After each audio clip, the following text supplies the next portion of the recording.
Welcome back. One of the weapons Republicans are using with an eye towards retaking power is to tar Democrats on a number of cultural issues.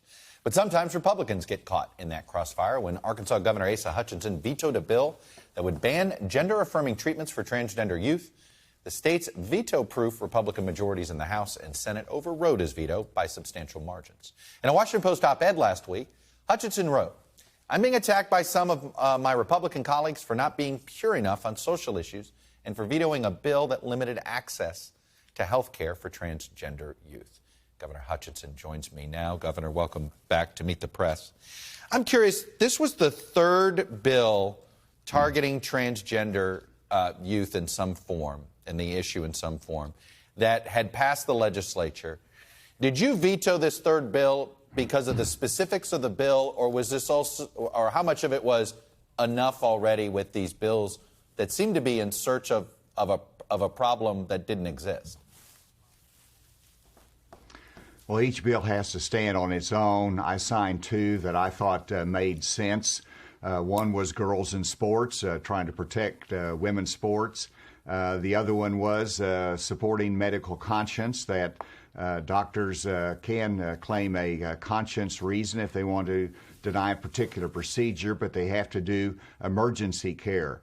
And so those are two bills that I signed. The third one was not well done. It did not protect the youth. It interfered with the government getting into the lives of transgender youth as well as their parents and the decisions that doctors made.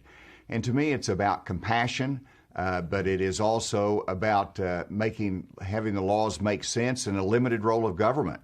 And that's the case that I made in the Washington Post column, right. That as Republicans, we need to get back and ask the question, is this the appropriate role of government? Are we restraining ourselves? Look, you've got quite a few, and your state legislature is not the only one like this, but you've got quite a few of what I think would be described as loosely culture war bills, or what I'm going to describe as culture war bills. A bill that got withdrawn but wanted to ban anything that had to do with the 1619 project. You couldn't teach it in schools, or another one that would have banned tied school funding in case you did this stuff. And I'm just curious, why do you think there is so much focus among some members of the legislature on issues that, you tell me, is this really bubbling up in Arkansas schools?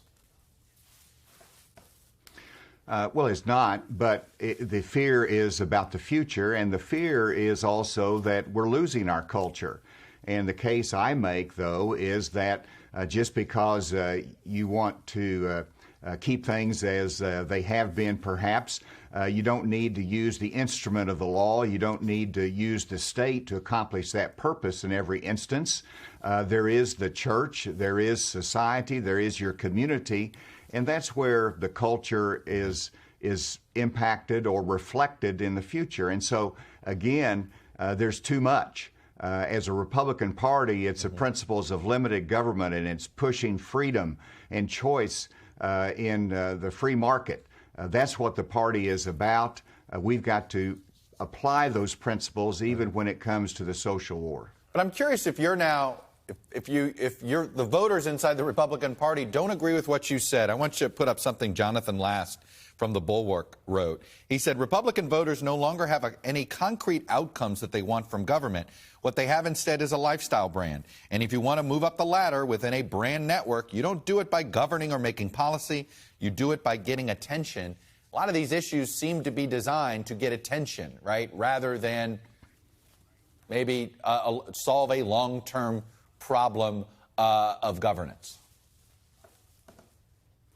No, I think they're well-intentioned. It's just that they're taking us in the wrong direction. And again, restraint is the word. I don't want to criticize my Republican legislators that I know their heart.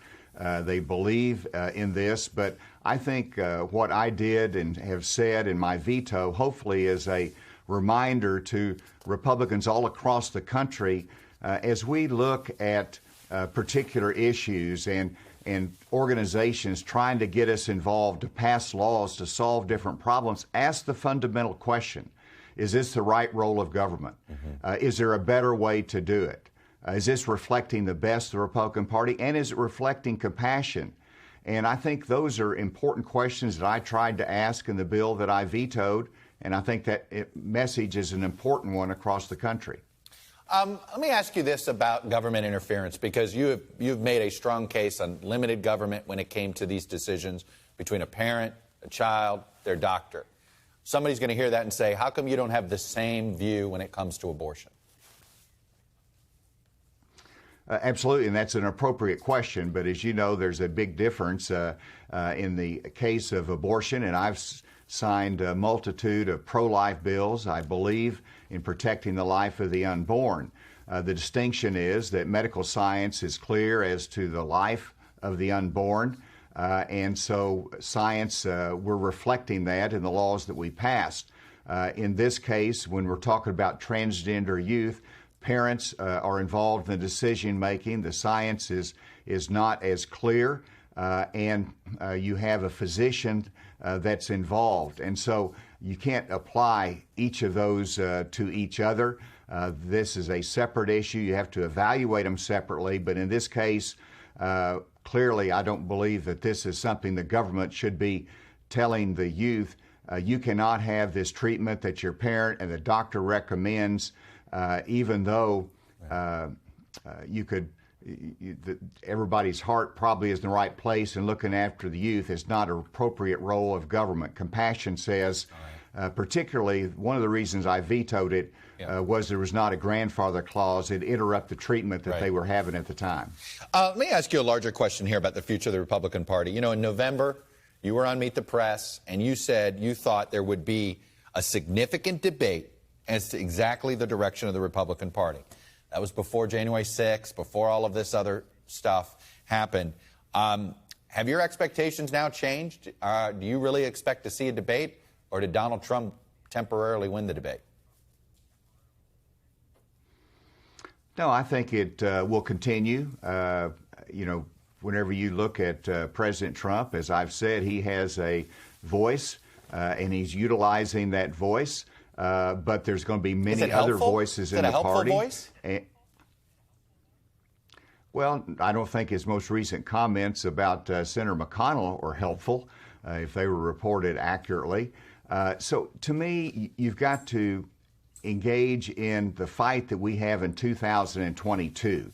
Right now, we got some important fights in Washington about a big government solution to every problem that we have, and the Republican voice is important. Let's don't undermine that voice and the leadership that we have that's really the finger in the dike right now. Very quickly, a COVID question.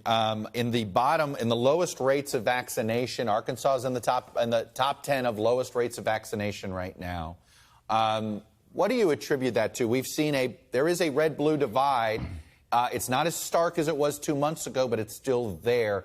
Are you having trouble convincing some conservatives to get the vaccine? Well, it's not necessarily conservative. I believe it is rural Arkansas. The fact in Arkansas, our cases are low, our hospitalizations are low, and so there's a sense that the emergency is not there. My job is to remind everyone that we're in a critical time, and we have to get those vaccination into arms, because what we see happening in other states and across the ocean could come here, even to Arkansas. So we've got to get those shots out. We're working very hard to accomplish that. And we're taking our allocation. We're increasing every day. Everybody over 16 can get the shot we want them to. Governor Asa Hutchinson, remind people can drive to Arkansas from Michigan, and we know Michigan's got a trouble spot right now. Anyway, Governor Hutchinson, Republican from Arkansas, thank you for coming on and sharing your perspective. Thank you, Chuck. Great to be with you today.